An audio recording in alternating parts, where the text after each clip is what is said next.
உங்களுக்கு அடியேன் கோவிந்த பட்டரின் கோடானு கோடி நமஸ்காரம்.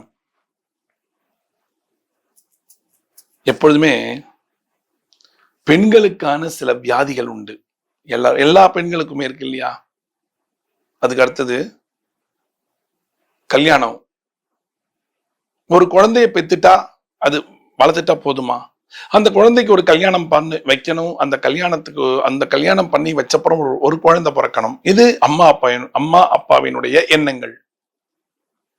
அதுக்கு அடுத்தது குழந்தை பிறந்தா போதுமா?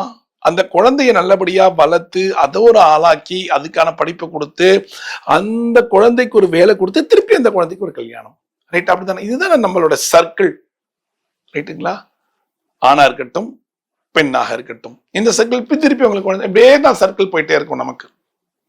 இது ரெண்டாவது. மூணாவது, நல்ல வேலையில இருக்கேன், நல்லா சம்பாதிக்கிறேன், எல்லாம் பண்றேன், மன நிம்மதி இல்ல. ரெண்டாவது, ப்ரமோஷனுக்காக உழைச்சு ஊடா தேஞ்சிட்டேன், கிடைக்கல. எத்தனை பேருக்கு இருக்கு?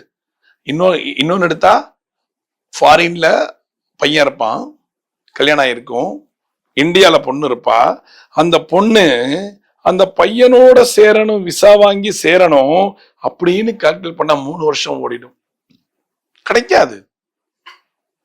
ஆனா இதெல்லாம் கிடைக்கணும், நல்லதே நடக்கணும், நான் நினைச்சதே நடக்கணும். எவ்வளவு இருக்கு? இதெல்லாம் இருக்குதா? இதுக்கு என்ன பரிகாரம் செஞ்சா இது நடக்கும்? வீட்டிலேயே செய்யணும், கோவில் போக கூடாது, வீட்டுல செய்யணும். கோவில் போக முடியாது, ரொம்ப தூரத்துல இருக்கும் கோயில். சில வீட்டுல சிலது நான் கோவில் போறதுக்குள்ள நான் கோவிலுக்கு போறதுக்குள்ள நட ஓபன் பண்ணுவாங்க, போயிடுவேன், வரத்துக்குள்ள நட சாத்திடுவாங்க, போக முடியாது. இப்பெல்லாம் இருக்கு. இதுல இன்னொன்னும் இருக்கு, கணவன் மனைவி ஒற்றுமை ஓங்கிறதுக்கு இல்லையா? இந்த பரிகாரத்தை நீங்க செஞ்சுட்டீங்கன்னா அனைத்து கஷ்டங்களுமே விலகி நல்லதுதான் நடக்குங்கிறது நிதர்சனமான உண்மை. என்னடா என்ன பரிகாரம்? சிம்பிள். உங்க வீட்டுல போட்டோ இருக்கா? காஞ்சி காமாட்சி, காசி விசாலாட்சி, மதுரை மீனாட்சி, இந்த 3 பேரும் ஒரு சேர ஒரு சின்ன போட்டோ, 3 பேரையும் சேர்த்து வச்சு ஒரு போட்டோ இருக்கா? இல்லைங்க, தனித்தனியா வச்சிருக்கேன், பரவாயில்ல, ஒன்னும் பிரச்சனை இல்லை, இந்த போட்டோ இருக்கணும். இல்ல புதுசா வாங்குறவங்க இந்த 3 பேரையும் சேர்த்து வச்சு ஒரு போட்டோ வாங்கி உங்க பூஜை ரூம்ல மாட்டுங்க.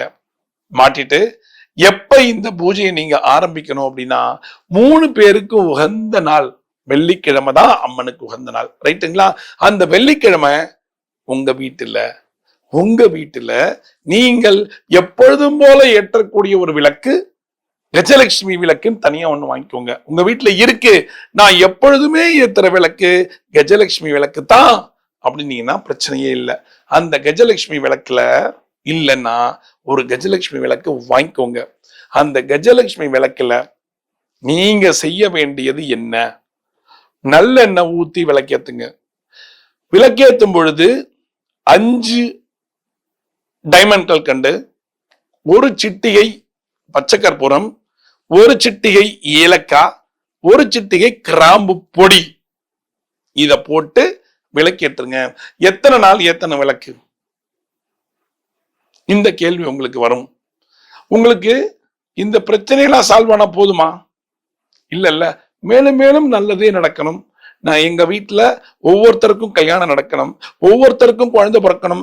உங்க வீட்டு குழந்தைகளுக்கு மட்டும் குழந்தை பிறந்தா பத்தாது. எங்களோட நண்பர் இருக்காருங்க, கல்யாணம் ஆயிடுச்சுங்க, 5 வருஷமா குழந்தை இல்லை, அவங்கள நினைச்சு வேண்டிட்டு இந்த விளக்கு ஏத்துறேன், தாராளமா ஏத்துங்க. இந்த விளக்கு தொடர்ந்து ஏத்துங்க. இதுக்கு நேரம் 6 to 7 காத்தால 6 to 7 தான் உகந்த நேரம். இல்லைன்னா 8 மணிக்குள்ள விளக்கேற்றணும். அதுக்கு அடுத்தது இந்த விளக்கு 5 வாரம் 7 வாரம் 9 வாரம் கிடையாது, லைஃப் லாங் இந்த விளக்கு ஏற்றணும். நீங்க லைஃப் லாங் உங்களுடைய உயிர் உடலில் இருக்கிற வரைக்கும் நீங்க இந்த விளக்கு ஏத்திட்டே போகணும். சரி, எனக்கு வயசு 80 ஆயிடுச்சு, நான் என்னைக்கு எதுன்னு தெரியல, நான் விளக்கு ஏத்த ஆரம்பிச்சுட்டேன், எனக்கு அப்புறம் யார் ஏத்துவா? உங்களது மருமகளுக்குத்தான் அது அப்படியே டிரான்ஸ்ஃபர் ஆகும், பொண்ணுக்கு இல்ல. சரி, ஒரே ஒரு பொண்ணு வச்சிருக்கேன் நானு, என்ன பண்ணலாம் அப்படின்னா, உங்களால முடியாதுங்கிற நேரத்துல அந்த விளக்க உங்க பொண்ணுக்கு விளக்கை ஏற்றி அப்படியே கொடுங்க தானமாக. உங்க பொண்ணுக்கு விளக்கேற்றி தானமாக கொடுங்க. அம்மா, இத்தனை நாள் வரைக்கும் நான் செஞ்சுட்டேன், இந்த விளக்கேத்தி தான் கல்யாணம் நடந்தது உனக்கு, நீயும் உன்னுடைய குழந்தைகளுக்கு கல்யாணம், புத்திரபாக்கியம் எல்லாத்துக்கும் இந்த விளக்கை ஏத்துமா தாயேன்னு அந்த விளக்க அப்படியே டிரான்ஸ்ஃபர் பண்ணுங்க. விளக்கேற்றி எப்படி கொடுக்கணும்னு சொல்லிடுறேன். விளக்கேற்றி எல்லாத்தையும் போட்டு தீர்த்தம் எடுத்து, எதுல பஞ்சபாத்திர உத்திரனில் இருக்கிற தீர்த்தத்தை எடுத்து உங்க பொண்ணோட 2 கையும் காமிக்க சொல்லி அந்த தீர்த்தத்தை விட்டு கையை நல்லா தேய்ச்சி அலம்பிட்டு 2 கையும் நீட்டினா கொடுத்துடலாம்.